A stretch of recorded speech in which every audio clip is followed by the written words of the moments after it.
Hey everyone, welcome to my goals for 2022? Oh man, we're almost into the teens. Well, I mean, technically we're in the teens already, but it doesn't feel like we're in the teens till we get to 2023 and onwards. But anyway, let's go ahead and look at what I did last year, see what I accomplished, and we'll look forward to what I'm going to do next year. So last year I was looking to get the Knucklehead Fred 1 collection done. I already knew that that was going to be a very easy goal to achieve because the books were already done. I just had to format them and put them into a collection. That officially got done last year. And then I was supposed to do an Orisha comic. I actually forgot that this was even a thing until I saw it on my list here, but the author who did the Knucklehead Fred series had also mentioned briefly, like, you know, as an aside on an email or like a text message saying, hey, I would like to do an Orisha comic that is, you know, geared toward the same sort of audience, but teaching about the Orishas. I was like, that sounds awesome. Let's do it. And then I completely forgot about it because if I don't have anything on my schedule, like directly, not my like overall schedule, things get forgotten. So that never got done, and I don't even know what's gonna go on with that. So I actually do need to email that author and see if he's still interested in doing that. And then we had Manners of the Moon 2 and 3. This is something I suspected that wasn't going to happen. I didn't even feel that great about that series to begin with. So not a huge loss, but it's another children's book that didn't get done. But again, I'm kind of moving away from children's books in general, and I'll explain what I mean by that when I talk about my goals. But yeah, that didn't happen. And next up we have Glass of Dulaki, which did not happen because I officially got rid of that project. So originally it was written by another author who I wasn't really vibing with his writing style. I don't think he fit very well within the world of Esawan, which is one of my book series. And so I brought in another author, my editor, who also couldn't really do much with it. So that got completely scrapped. However, it did get technically replaced by a new short story, which is actually done right now and going through the beta readers, which it should be out, I think, either at the end of January of this coming year, or this year, or early February, something like that. And that is called Terror in the Cave by Seth Hansen. Seth Hansen has been around my channel for quite a while. I remember when I first met him because he's dating somebody who I dated and knew and was a friend of in middle school. And when we first met, he actually knew me through my YouTube channel, like from my Versus videos, and I thought that was really cool. And then he started reading some of my books that I was doing, and he's now an editor. And I was like, hey, can you write me a quick short story for like the S1 stuff? And he did it really quick. Like, I think he did it within like 2 weeks, something like that. And now it's officially going to be done for next year. And then we had Of Ruin and Silk, which I indeed got done. That got released. I am still trying to get the audiobook done for that one. It's almost completed. It's almost completely done. I just have to proof it. And then once that's the case, I can put out the audiobook along with the paperback and the hardback. But yes, that one got done last year. And of course, we had the darling, The Gatekeeper Staff. Now, this one I was already excited about it when I was writing it and when I was going through it with beta readers and editors.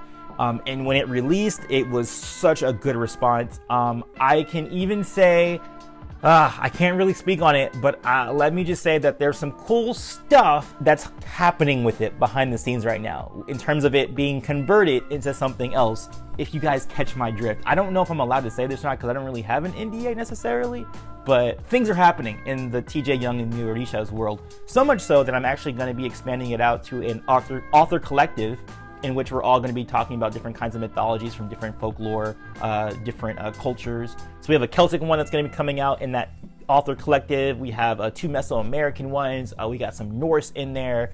We got some like ancient Judaism type stuff too. I think we got some Slavic, we have some African American, we have a Japanese fringe hybrid thing. There's a lot going on with the TJ stuff, and it did really well.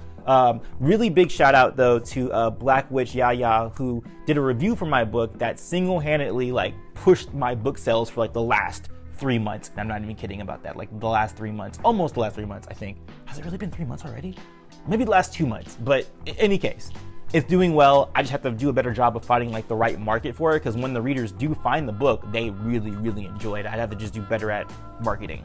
And then of course, I also got done with When the Wind Speaks, which was the epilogue short story to The Gatekeeper Staff, which by the way, if you're one of those readers who are on my channel, although I think most of you on the channel are not readers or don't read my books, But if you have read The Gatekeeper Staff, know that there is a free epilogue that you can read right now. It's called When the Wind Speaks, so go ahead and check it out. And then we had Grace Under Fire, which technically did not get done this year because it's coming out next year. This one was done for a long time. It's just that we were waiting for some of the other shorts and other novellas to get done. But it is now done. It is currently being audiobooked right now, if that makes sense. And it's being sent off probably at the end of this week. And then we had For Code and Honor, which was supposed to be book 3 in the Sky Pirate Chronicles trilogy. That didn't happen. I thought I was gonna write it a little bit because, okay, and let's be honest here with the Sky Pirate Chronicles. I thought I was really in love with that series and I really liked it a lot, but it was not well received by, I won't say like a lot of readers, but there was a few in there who like kind of cut deep with some of the reviews, and it really like kind of like shattered my motivation for that trilogy, being, you know, completely upfront and honest about that. So I kind of stopped, like, especially, and it was like two things that happened at the same time. One was my, you know, waning interest in it, and you know, poor reviews, not even poor reviews, just a few reviews that really just cut really deep. And also my interest in TJ, you know, and me wanting to do all the mythology, contemporary, young adult stuff. That wasn't a very good mixture. And therefore, I kind of put that on the back burner to the point where I have done absolutely nothing with the Sky Pirate Chronicles except for doing the audiobook for Of Ruin and Silk for this entire year. So I would like to eventually go back to it because it is book 3 and I do want to complete the trilogy at some point, but it is going to be an endeavor because those books tend to be 150,000 words. So that takes a while to write. And that's the running theme for the rest of these books too. So God's Glass technically is done this year, but again, it's a collection of all the novellas from the Sky Pirate Chronicles. That's coming out in February. So the fail for this year, but it's coming out like right in the beginning of next year. So it's not that big of a deal. And then I was gonna do something called The Wandering Shell, which was going to be a short story that was a prelude to something else that I was gonna write called Midnight's Embrace. Neither of those came out. I don't know when I will be doing those, but those are standalone pieces, so that should be somewhat easier to insert in between all the other work that I'm doing right now with my writing and publishing. Don't know when exactly that will come out. Probably not 2022, but maybe 2023. And then I used to edit for Tiff in Case. That is no longer the case, because the original editor took the channel back over because he has more time to do it because of some stuff that happened on that side of that YouTube world. So I don't edit for them anymore. However, I do audiobooks now. So that is like the replacement for that income that kind of went away. I now do audiobooks for indie authors, which I'll talk about more in a little bit. Now, moving on to YouTube, as you guys saw from the last year, I basically did nothing but Avatar content as I said that I would. However, I did say that I wanted to move into Full Metal Alchemist and possibly integrate Mass Effect into this channel as well. That is not the case anymore, mostly because I ran out of budget for my Full Metal Alchemist Brotherhood reaction. As some of you guys have been asking on the channel, they're like, where's the Full Metal Alchemist reactions? Well, the issue is that I pay editors to do that one because I really do like that editing style that they bring to those reactions. And I think that sets me apart from other reaction channels. Granted, it does slow me down because I'm not as fast as other reaction channels, and it costs money to you know, have editors. So if you guys really want me to like continue that series, I guess like campaign for a Kickstarter or something. I don't know, because there are only 20 episodes left that I have to watch in that series, and then I could try and integrate that show into this channel, but I don't think that's gonna happen at this point. We're just gonna have to wait until I get some more money at some point. All right, so let's go to my actual goals of 2022. So like I said before, Grace Under Fire is on its way to be released in January. That one's definitely gonna be done. I don't have any issues with that at all because it's done. Terror in the Cave, which is the other novelette, short story novelette that we have, that one's also ready to be done and go out. Same with God's Glass, which is basically the compilation or the anthology of all those stories together. And then we have something new, which I didn't mention yet, but it's called Tales from the Other Worlds. I want to do another anthology with other authors just so I can, you know, reach out to more people no more people in the book community, but I'm doing a middle grade / young adult anthology, short story anthology that's going to take place in other worlds. One of my stories, which is called The Will of the Mischief Maker, will be probably the first story that's going to feature in the anthology, depending on, what stories we get and how we think we should order them. But basically stories in that vein. If you've read Will of the Mischief Maker, it's about actual orishas, deities who are interacting with one another, and the hijinks that happens with that sort of a thing. But it doesn't have to be necessarily that kind of a story. It can be anything that's a fable-like story about maybe a young person going into the other world, or what happens in the other world. So I'm really looking forward to that, really for the point of meeting other authors who are writing in a similar genre to me. And then we have the Windweaver Storm, which I actually need to write today because it's going through the beta reading process, which means that it's probably going to be done on my day that I want it to be done in June of 2022. Really great story so far. I'm really liking how it's working. It's definitely a lot more fast-paced, I would say, in terms of getting into like the Orisha action. And just like I like the interactions with the characters. There's a lot more development between the friend groups, and some tension and conflict, which of course will arise to a stronger friendship in the end. But really liking that, really digging that. If you too want to read this early, I guess just hit me up on my email, which is on my website. So do that, and I can get you on the early reading list for that. Or early listener group too. I have that too if you want to do audiobook. And then after that, I have a short story, which is going to be called An Axe for a Hammer, where I'm going to mix the Orishas with the Norse deities. That one should be really fun. It's going to be an epilogue short story to book 2 of the Gatekeeper, TJ Young and the Orishas, the Windweaver Storm. Okay, so on here, I have it written that I want For Code and Honor to be written this year, but I know that's not going to happen. I think what I meant is that I want it to be written and ready to be released February of next year, which is book 3 of the Skypire Chronicles, which I was talking about earlier in this video. And I think it's possible. I think I can do it. I just have to dedicate some time to it, little by little, and then I should be able to do it. I think I can wrap that story up so that I can have a complete trilogy, because it's better, especially as an indie publisher, to have a complete trilogy than have something that's kind of broken.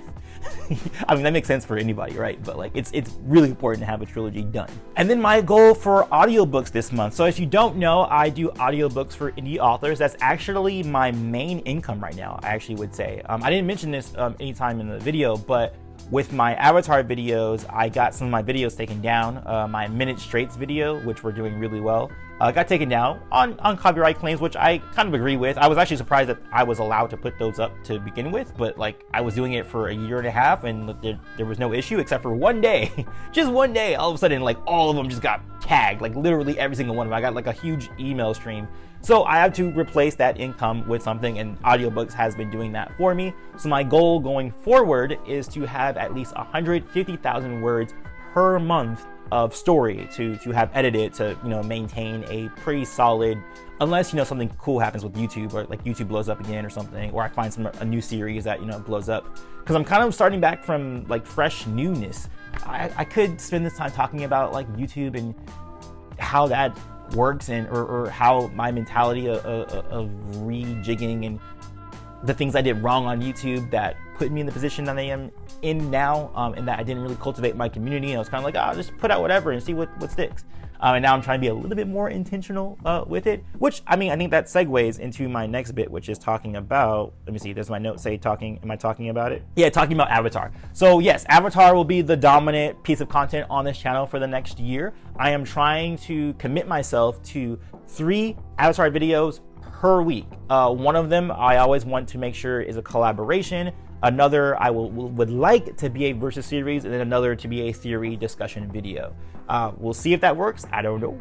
But the other goal I have is Twitch streaming. I want to start streaming on Twitch, at least, sorry for that motorcycle or whatever that is out there. But I would like to start streaming on Twitch at least once a week, and then maybe do YouTube once a month.